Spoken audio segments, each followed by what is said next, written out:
En juillet 2009, Gloria Marmolejo, 53 ans, a disparu de son domicile à El Paso, au Texas. À peine 6 jours plus tard, son corps a été retrouvé dans le désert du Nouveau-Mexique.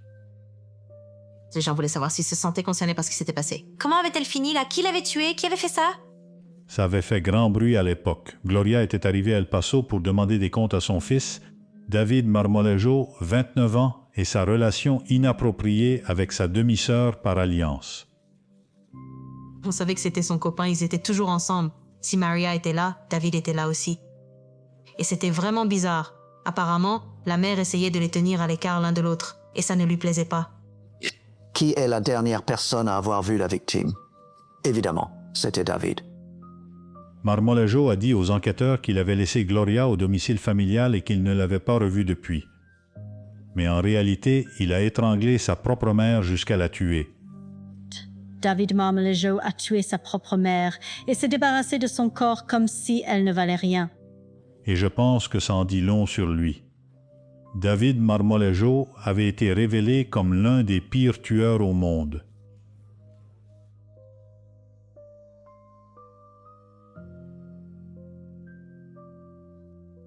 Une affaire qui a déchiré une famille quand un jeune homme de 29 ans, l'ouvrier métallurgiste David Marmolejo, a été arrêté pour le meurtre de sa propre mère, Gloria. La ville d'El Paso était sous le choc. La famille est au cœur de la vie de beaucoup d'habitants d'El Paso, du fait de la culture hispanique. Fanny s'y a filé chasson. Et pour cette femme, disparaissent, puis soit retrouvée morte dans le désert. C'est vraiment choquant. Le chemin vers la justice ne serait pas sans embûches et Marmolejo faillit bien s'en tirer après un meurtre. C'était un homme profondément mauvais, qui n'a pas montré la moindre once de remords pour avoir ôté la vie à sa mère. L'histoire de ce tueur commence en 1979 à El Paso, au Texas. David Marmolejo est né en novembre 1979.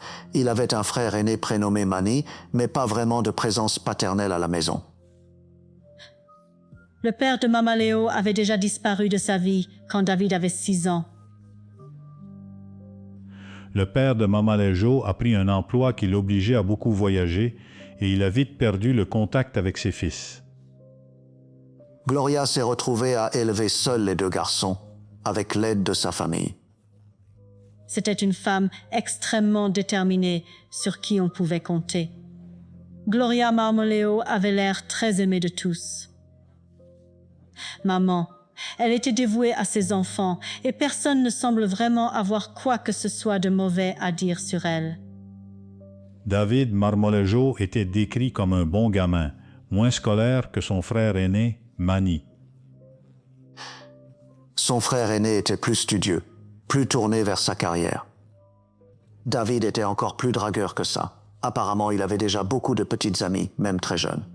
Il était beau, et adolescent, il avait déjà un peu le regard qui traînait. C'était un type très charismatique, toujours à courir les femmes. À 16 ans, Marmolejo s'est mise en couple avec une camarade de classe, Laura, qu'il a ensuite épousée. Ils ont fini par emménager chez sa mère, Gloria, qui a contribué à élever ses petits-enfants. Ils ont 4 enfants ensemble. Ils passent presque directement de la puberté au mariage, puis à la paternité. Il n'y a pas de phase d'apprentissage. C'est direct, de l'un à l'autre. En 2002, Marmolejo, 22 ans, avait trouvé un...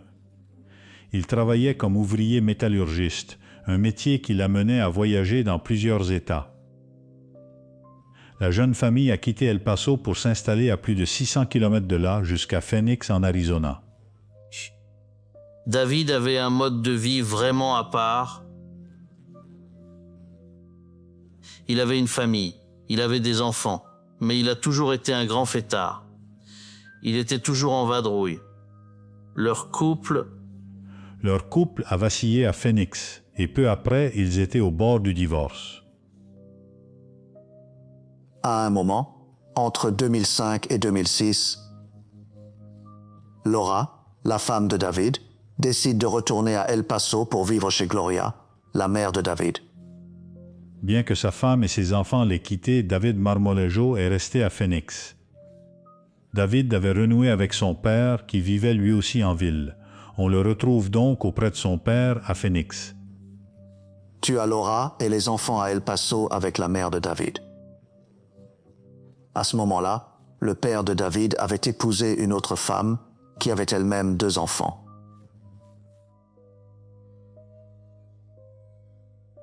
La nouvelle belle-mère de Mama Leo avait un fils adolescent et une cadette, Maria.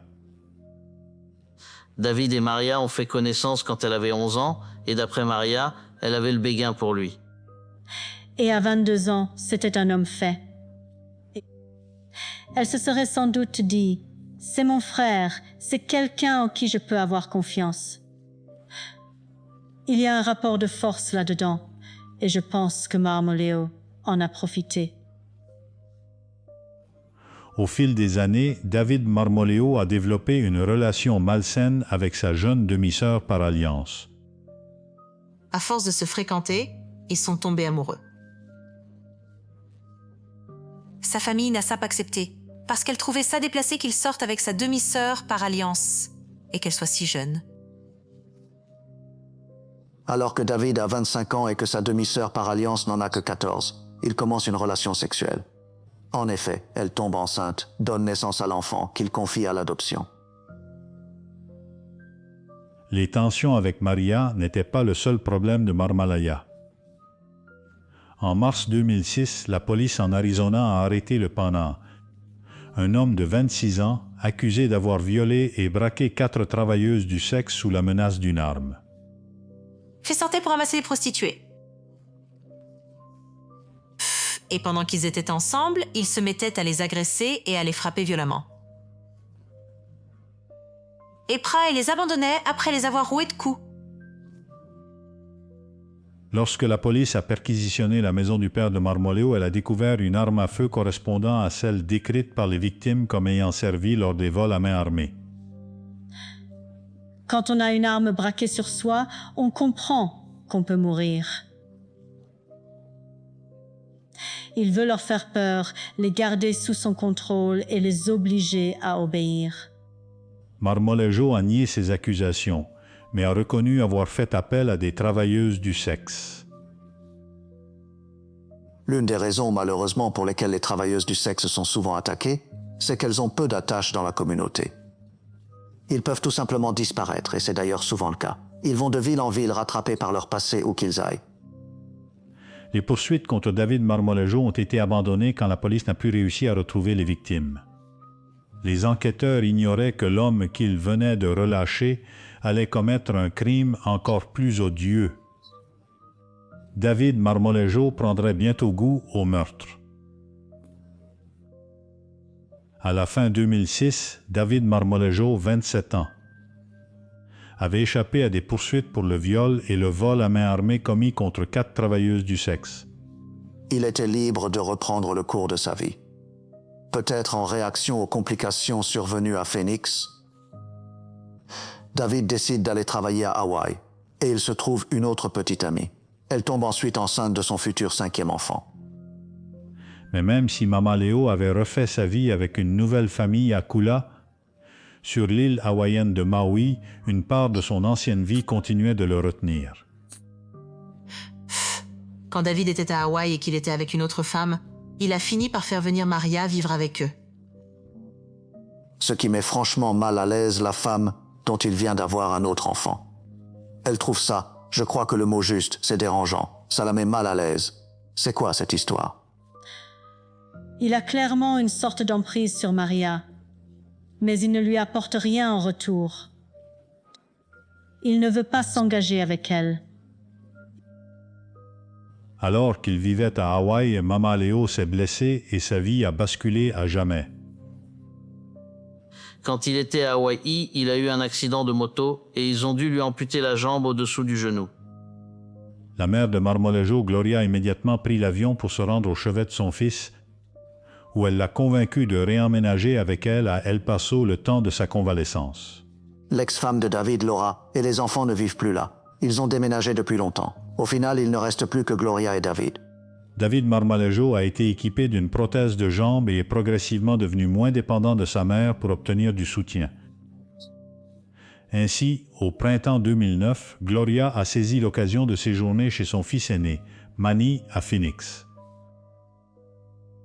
Pendant que Gloria était loin de chez elle, Maria, désormais âgée de 19 ans, est retournée s'installer à El Paso. Elle a commencé à travailler dans un restaurant et s'est liée d'amitié avec ses collègues, dont Raina Guzman. Elle travaillait chez Hooters avec moi. Elle avait genre 19 ans à l'époque, une très jeune fille. Je me souviens qu'elle avait des attributs très enfantins. Marmalaya venait chercher Maria à la fin de son service. Nous savions que c'était son petit ami. Ils étaient toujours ensemble. Si Maria était là, David était là. Non, genre quoi qu'il arrive, genre Maria n'était jamais toute seule ou inversement. Nous trouvions tous ça un peu bizarre qu'il ait l'air beaucoup plus âgé qu'elle et la façon dont elle se comportait. Et c'était juste bizarre. Pendant qu'elle séjournait chez Manny à Phoenix, Gloria avait averti Marmolejo et lui avait formellement interdit de faire emménager Maria dans sa maison à El Paso. Gloria connaissait le lien entre Maria et David et elle n'en était pas du tout contente. Elle lui a posé un ultimatum et a dit que cela devait cesser. Ça n'a pas cessé.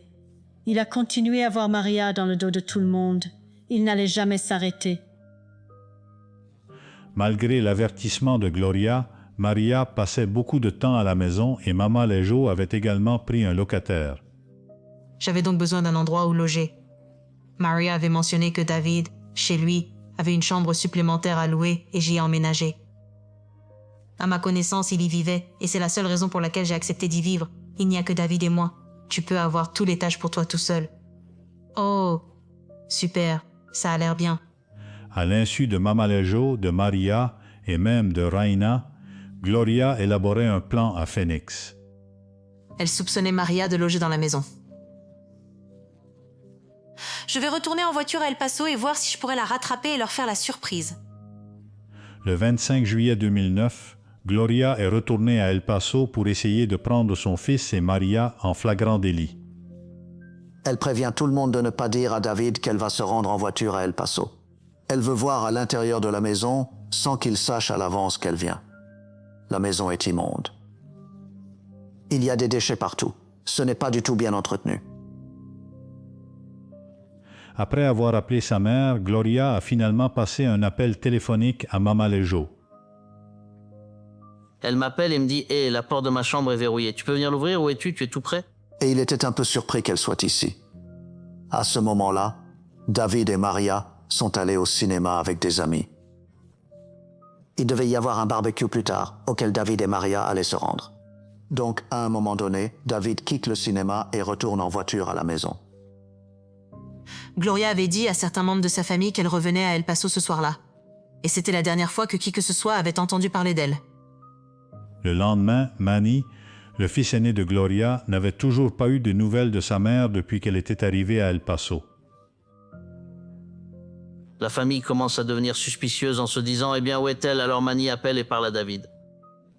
Et David, où est maman? Elle dit « Je ne sais pas. Je l'ai vue hier soir et je ne l'ai pas revue depuis. Je suis rentré à la maison hier soir et elle n'est pas là. Il a prétendu qu'il était au cinéma avec des amis.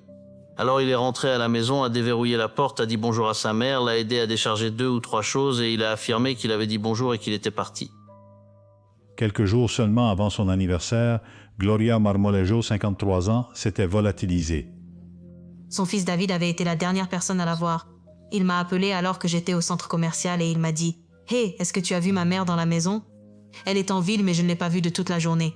Non, je ne suis même pas rentrée chez moi. » D'accord, eh bien si tu vois ma mère, fais-lui juste savoir que je la cherche. Et j'étais genre d'accord, ça marche. Je ne savais pas du tout que c'était la maison de Gloria. Le fils aîné de Gloria, Manny, a parcouru plus de 350 miles depuis Phoenix pour aider à la recherche de sa mère. Manny et sa femme décident de partir en voiture le lendemain, le mardi 28 juillet. Ils iront en voiture à El Paso. Quand ils arrivent là-bas, bien sûr, ils confrontent David. Que s'est-il passé? Je n'en ai aucune idée. Je l'ai laissé entrer dans la chambre et ça s'est arrêté là.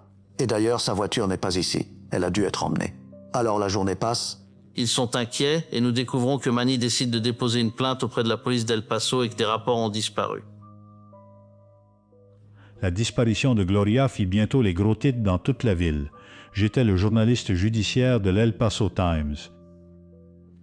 À l'époque, Gloria, elle semblait avoir beaucoup d'amis, une grande famille, beaucoup d'inquiétudes autour de sa disparition. 6. Ce n'était pas le genre de personne qui disparaîtrait sans laisser de traces. Et sa famille était très inquiète. Il faisait le tour. Il contactait tous les médias, il distribuait des tracts. Félix Fassa? Il faisait des recherches pour retrouver cette femme. Il pleure.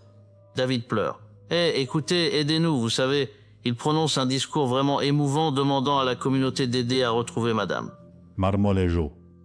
Manny avait mentionné à l'inspecteur Sanchez que Gloria allait souvent se promener le long d'un sentier près d'une école locale. L'inspecteur s'occupait de l'affaire à ce moment-là. Alors je lui dis, tu sais quoi? Peut-être qu'elle est allée se promener une crise cardiaque ou est tombée malade ou quelque chose comme ça. Tu sais, coche simplement cette case et vois ce qui se passe, puis viens ici. Effectivement, 15 minutes plus tard, il rappelle et dit, Ray, j'ai trouvé la voiture près de la piste et j'ai jeté un coup d'œil à l'intérieur et j'ai pu voir un sac à main sur son téléphone portable. Ce n'est pas normal. Ce n'est que lorsqu'ils ont trouvé sa voiture que mon petit ami s'est dit « Il manque quelque chose. Tu dois faire attention.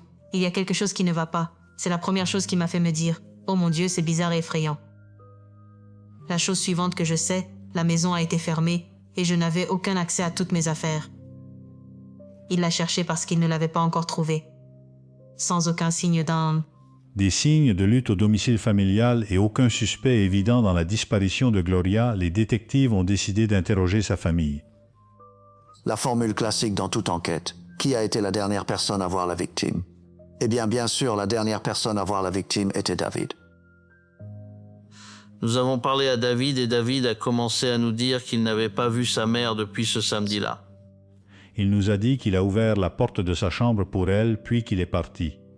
Marmolejo a dit au détective qu'il est retourné directement au cinéma juste après, mais il a ensuite changé sa version des faits pour dire plutôt qu'il était allé directement au barbecue. Les incohérences dans ses déclarations ont tiré la sonnette d'alarme chez les enquêteurs chevronnés. Le lendemain matin, nous avons une réunion et nous ressentons tous plus ou moins les mêmes choses. Vous avez cru à l'histoire de David? Non, nous ne l'avons tout simplement pas senti. Tu sais, parfois, en tant que détective, quand tu parles tout le temps à beaucoup de gens, tu développes en quelque sorte un sens de la façon de juger les gens. Et juste la façon dont il agissait, la façon dont il nous racontait son histoire, de la manière dont ils avaient interagi ce soir-là, ça ne semblait tout simplement pas correct. L'inspecteur Sanchez a demandé les données cellulaires des téléphones de David et Gloria Marmolejo. Ce vendredi-là, nous arrivons au bureau et les relevés téléphoniques que j'avais demandés à la compagnie de téléphone étaient arrivés. Mais avant que le détective Sanchez ne puisse commencer à analyser les données, le 31 juillet, 6 jours depuis celui de Gloria Marmolejo. Disparition, il y a eu une découverte choquante dans le Nouveau-Mexique voisin. Quelqu'un promenait son chien se promenant dans le désert. Ils avaient trouvé un corps, le corps d'une femme. Comment avait-elle F? La police avait publié un communiqué de presse indiquant qu'elle avait trouvé un corps dans le désert près d'El Paso, à Santa Teresa, au Nouveau-Mexique. Et tout de suite, beaucoup de gens ont craint que ce soit Gloria, qu'ils aient retrouvé Gloria dans le désert. Elle a été opérée il y a quelques années, donc elle a quelques cicatrices. C'est ainsi que nous avons pu identifier que oui, c'était madame Moralejo. Le médecin légiste a indiqué que la mort de Gloria avait été causée par strangulation au moyen d'un lien. Ils ont trouvé des marques de strangulation, et c'est un peu à ce moment-là que j'ai réalisé que c'était réel. Je ne pense pas qu'il y ait de mots pour décrire, genre, à quel point j'avais peur. J'avais vraiment peur. Les gens, tout simplement, ils étaient concernés par ce qui s'était passé. Comment s'est-elle retrouvée là? Qui l'a tuée? Qui a fait ça? C'était une énorme histoire à l'époque. Le jour même où le corps de Gloria a été retrouvé au New Mexico, les détectives d'El Paso ont commencé à analyser les relevés téléphoniques de David Marmolejo. J'ai remarqué que madame Marmolejo est arrivée samedi après-midi vers 5 heures. Personne n'a plus de nouvelles d'elle après ça. Le jour même où elle est arrivée, David a eu beaucoup d'autres appels tout au long de la journée. Pour une raison connue de David seul, il décide de téléphoner à son ancienne petite amie à Hawaï à 1h37 du matin. Je cartographie ces appels et je me rends compte que je n'ai pas de tour pour cet appel. Alors je prends contact avec la compagnie de téléphonie mobile à laquelle ils appartiennent et l'analyste me dit Eh bien, vous regardez un appel qui n'est pas dans votre état. Elle dit, eh bien, cette antenne est à Anthony, New Mexico, qui se trouve du côté ouest d'El Paso, là où ils ont trouvé le corps. C'est très proche de cette zone. Ce fut une avancée majeure dans l'affaire. Les relevés téléphoniques suggéraient que David Marmolejo mentait aux enquêteurs. Les enquêteurs savaient qu'ils avaient besoin de plus de preuves contre Marmolejo. Alors, le 1er août, ils ont fait revenir Maria pour l'interroger. Nous avons interrogé Maria à plusieurs reprises et elle refusait tout simplement de fournir la moindre information. Nous savions à travers ses réponses qu'elle couvrait David Marmolejo. La police arrête Maria le 1er août et l'accuse de faux témoignages. Maria a continué à être interrogée et petit à petit, plus elle donnait et plus elle donnait, mais elle ne voulait pas tout avouer. Les détectives étaient certains que Maria en savait plus qu'elle ne le laissait paraître, mais ils devaient être patients. Le 8 août 2009, la famille Marmolejo a inhumé Gloria. Son fils David a fait une scène dramatique tandis que la famille faisait ses adieux. Lors des funérailles de sa mère, il a lâché une série de colombes pour prouver à quel point il avait le cœur brisé. Il n'arrêtait pas de supplier, s'il vous plaît. Dites-moi ce qui est arrivé à ma mère. Chez Vesassa Le journaliste qui avait eu le plus de contact avec la famille immédiatement. a dit qu'elle se méfiait de David simplement à cause de la manière dont il s'est comporté lorsqu'elle l'a interrogé. Il était un peu bouleversé d'une autre manière. Nous avons eu des photos de lui en train de pleurer, mais elle a dit que c'était juste, que c'était différent. Je veux dire, si ma mère a disparu, je vais être inquiet. Tu ne vois pas l'air inquiet sur mon visage comme n'importe qui d'autre. Et il était tout simplement normal. Pour nous, cela semblait bizarre. C'est à ce moment-là qu'il est devenu notre principal suspect. La recherche de Gloria Marmolejo était terminée, mais l'issue n'était pas celle que sa famille dévastée avait espérée. L'enquête sur les personnes disparues s'était désormais transformée en enquête pour meurtre. La police avait une très courte liste de suspects et un atteint. La personne qui en gravissait les échelons jusqu'au sommet était le propre fils de Gloria, David Marmolejo.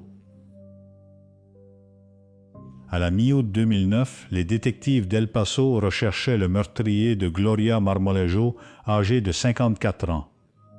Les images de vidéosurveillance du jour où elle était revenue au Texas après avoir rendu visite à son fils Manny à Phoenix ont donné aux enquêteurs un indice crucial. Nous avons commencé à remonter la piste et l'un des détectives a trouvé une vidéo dans l'un des magasins.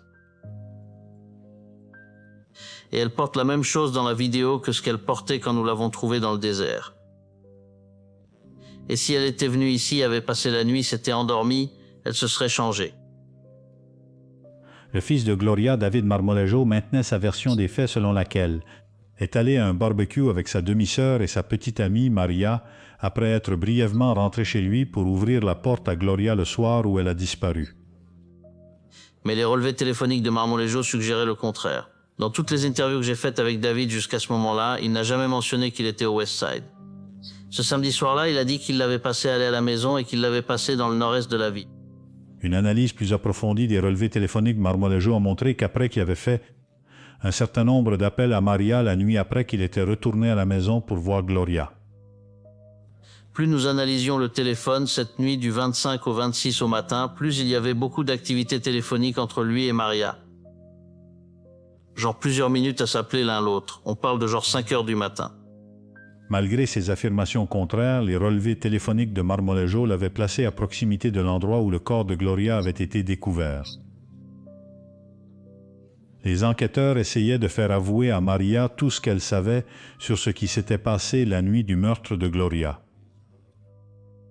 Dans l'une des interviews, elle a bien dit que David était très nerveux et lui disait qu'il avait fait ce qu'il devait faire, mais ne lui disait pas ce qu'il faisait.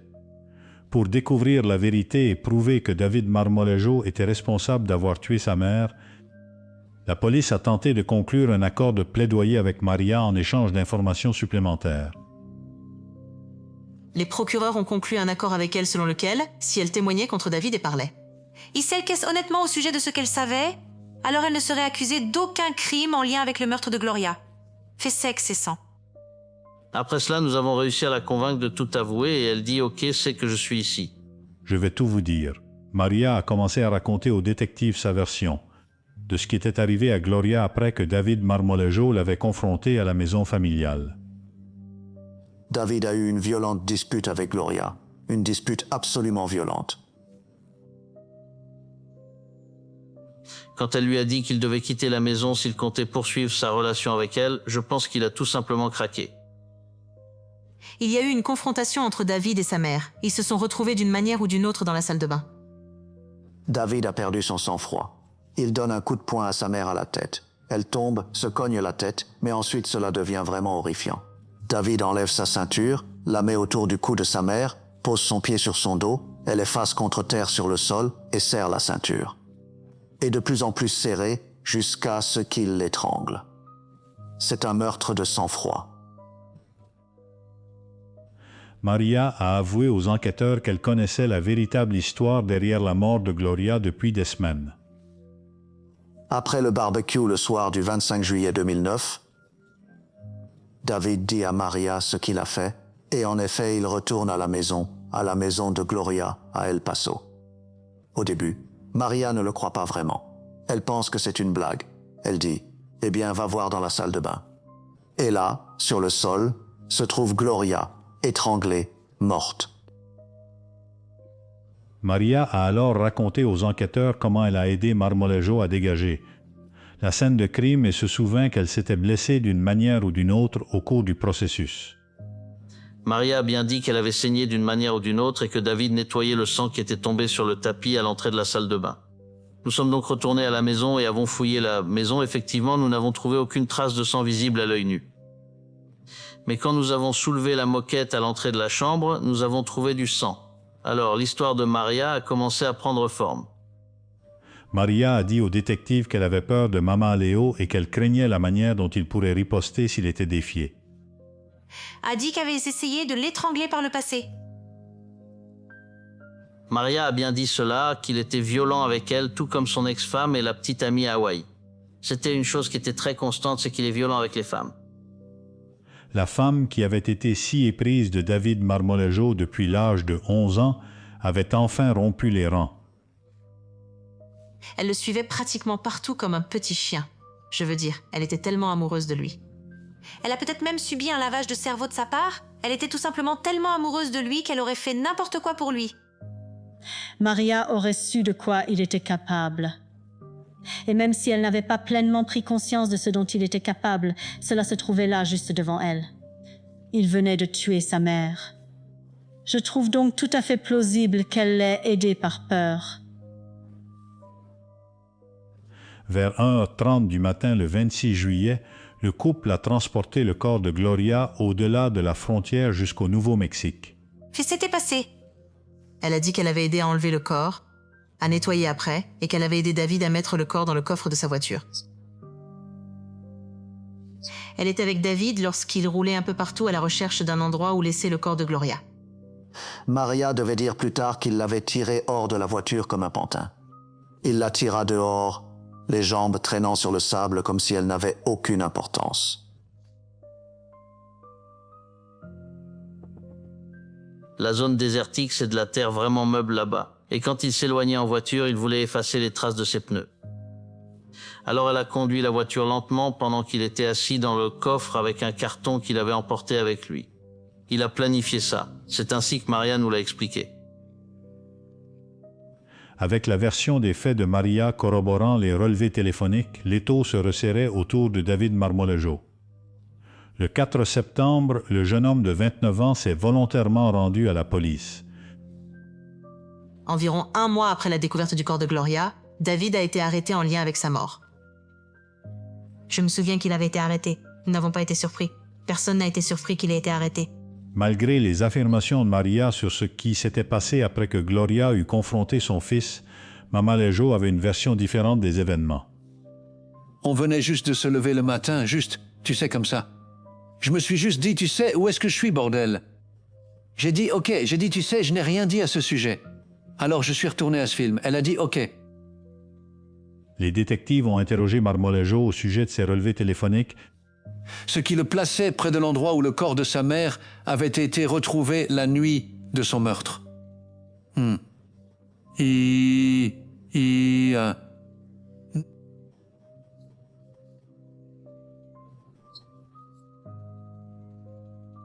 y a des montagnes entre le nord-est, le côté est et le côté ouest d'El Paso. Donc il n'y a aucun moyen que les signaux aillent de ce côté-là. Ça va se connecter à la tour la plus proche. On l'a eu avec ce seul appel téléphonique. C'est ainsi que nous l'avons situé sur les lieux. Une série d'appels entre Marmolejo et Maria ont été passés aux premières heures du 26 de juillet, ce qui, selon les aveux de Maria, était juste après qu'ils se furent débarrassés du corps de Gloria. Mais Marmolejo n'en gardait aucun souvenir.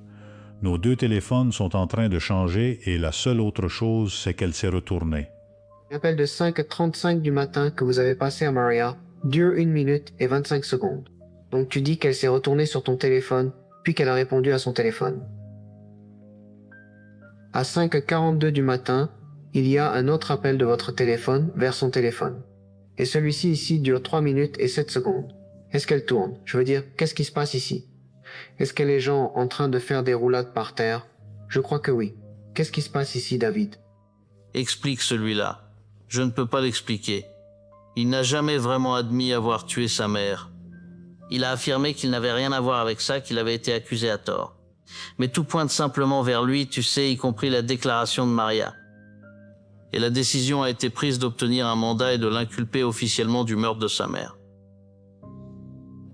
Tous les signes indiquaient que David Marmolejo était responsable du meurtre de sa propre mère de sang-froid. Mais son destin était entre les mains de sa demi-sœur devenue partenaire, Maria. Et lorsqu'elle témoignerait au prochain procès de Marmolejo, il y avait de fortes chances que Maria craque. Sous pression.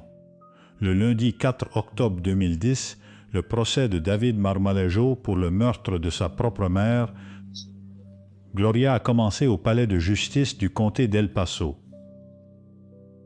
La défense que David avance, c'est que ce n'était pas lui, Maria l'a tué. C'est elle qui a tué Gloria, pas moi. Je dirais que c'est ignoble, pour être honnête. Tu blâmes une femme que tu as installée dans la maison de ta mère, tu as clairement eu une longue liaison sexuelle avec, et tu l'accuses maintenant d'avoir tué ta mère alors que tu sais que c'est toi qui l'as fait. C'est plus qu'horrible.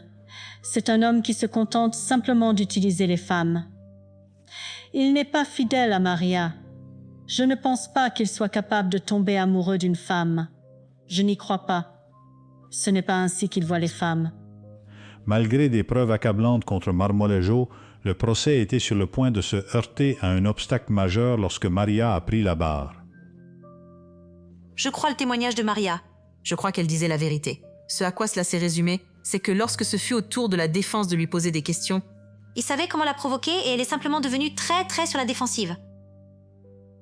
À première vue, une affaire simple comme bonjour. Sauf que le jury avait dû être au moins en partie convaincu par l'idée que Maria y était plus mêlée qu'elle ne le laissait entendre. Sous une pression intense, Maria a vacillé et sa version des faits semblait contredire les preuves fournies par les relevés téléphoniques. Elle fait je ne sais pas comment on est arrivé là, mais on était dans le West Side. Elle ne connaît pas la différence entre West El Paso et le Nouveau-Mexique. Tout ce qu'elle connaît, c'est West Side. Nous pensons que c'est ce qui a troublé le jury. Pas forcément qu'il n'était pas coupable, mais comment nous l'avons situé. Sur la scène, et je pense que c'était là la grande partie de tout cela, après moins de 2 semaines, le jury s'est retiré pour délibérer sur son verdict. Le procès de David Marmolejo risquait de s'effondrer. Nous nous sommes retrouvés avec ce qu'on appelle un jury sans majorité, où il n'était pas tout, ayant le sentiment qu'il était coupable parce que je suppose qu'il ne pensait pas que nous avions apporté suffisamment de preuves. Après 2 jours, il n'arrivait toujours pas à rendre un verdict.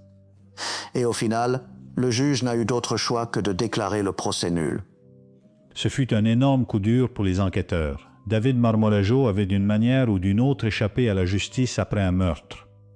On ne peut pas entièrement blâmer le jury pour son indécision parce qu'il a un témoin. Maria, à qui l'on a accordé l'immunité en échange de son témoignage, et vous avez l'accusé qui clame son innocence absolue. Ça n'a rien à voir avec moi. Mais d'après ce que j'ai compris, le jury n'a tout simplement pas aimé Maria ni son témoignage. il croyait qu'elle avait eu davantage à voir avec le meurtre, qu'elle aurait aussi dû être inculpée du meurtre de Gloria. L'ancien collègue de travail de Maria, Rainer Guzman, qui a témoigné lors du procès, était complètement stupéfait. J'ai simplement pensé « Oh, c'est fini ». Et puis c'est comme « Oh, cela a été déclaré nul » et j'ai simplement pensé « D'accord, eh bien, que se passe-t-il maintenant ?» J'étais juste un enfant vulnérable et je n'avais pas l'impression de pouvoir rentrer chez moi. Et donc ça m'a beaucoup effrayée. Ce type pourrait s'en tirer et il sait probablement où nous trouver. Un homme dangereux et potentiellement mortel avait évité d'être reconnu coupable lors de son procès. Conformément à la loi du Texas, les procureurs se sont vus accorder une seconde, présenter leurs preuves et convaincre un jury d'enfermer David Marmolejo une bonne fois pour toutes. Un autre procès doit avoir lieu, mais cette fois, il décide de déplacer ce que l'on appelle la juridiction. Et il déplace le procès de El Paso à San Antonio. Et ça commence en mars 2011. Tout pareil. Les mêmes éléments de preuve ont été présentés, les mêmes témoins et tout genre de choses. Je dois le revoir. J'ai dû refaire tout ça. Et je me souviens avoir simplement pleuré et m'être dit « Pourquoi est-ce que ce n'est pas fini, tu vois ?» Parce que j'avais tellement peur de lui. Vraiment. Lors du deuxième procès, David était un peu plus confiant, je pense. Comment avait-elle F, puisqu'il savait que le premier procès lui était pratiquement favorable. Donc je pense qu'il était un peu plus arrogant, tu sais. Il allait... Être déclaré non coupable cette fois. David présente la même défense. Maria l'a fait. Mais le jeune procureur adjoint lors du deuxième procès à San Antonio dit que ça n'a rien à voir avec Maria. Ils ont changé la façon dont ils ont expliqué l'explication des antennes relais. Ils ont fait un meilleur travail, je suppose, cette fois pour le jury, de sorte qu'ils puissent le comprendre. Cette fois-ci, il n'y aurait pas d'erreur judiciaire. Après moins d'une semaine d'audition des preuves contre David Marmolejo, les jurés furent envoyés délibérer sur leur verdict. Votre mère vous a confronté à propos de ce qu'elle pensait être inapproprié. Relation avec cette jeune fille, et vous avez perdu votre sang-froid. Et cela a coûté la vie à Gloria. C'est la réalité. Or, cet argument a convaincu le jury à San Antonio. Et le 15 mars 2011, le jury a mis moins de 2 heures pour déclarer David coupable du meurtre de Gloria. C'était un type intelligent, je pense qu'il s'est dit qu'il a pensé « Je vais m'en tirer », il a balancé le corps du côté ouest, effacé les traces de pneus. Et il a simplement menti à la police, sans savoir que nous sommes un peu plus intelligents que lui. David Marmolejo a tué sa propre mère et s'est débarrassé de son corps comme si elle n'était rien. Et je pense que ça nous en dit énormément sur lui. La plupart des gens ne feraient pas de mal à leur mère. Pour beaucoup de gens, c'est la personne la plus importante de leur vie. C'est la personne qui a été là, qui les a élevés, qui les a aimés. Qui s'est occupé d'eux. Le 16 mars 2011, le jury a condamné David Marmolejo pour le meurtre de sa mère, Gloria. Comment avait-elle F, au Texas, le même jury qui vous déclare coupable détermine également la peine? C'est donc à ce moment-là que nous avons entendu un couple d'amis de Gloria et certains membres de la famille décrire leur perte. C'était très bouleversant. On voit à quel point son fils et son frère ont souffert de sa perte.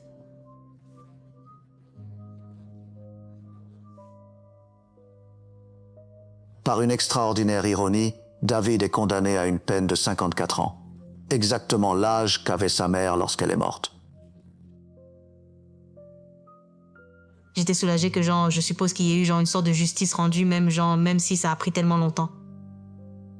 David Marmolejo a été envoyé en prison pour purger sa peine pour meurtre.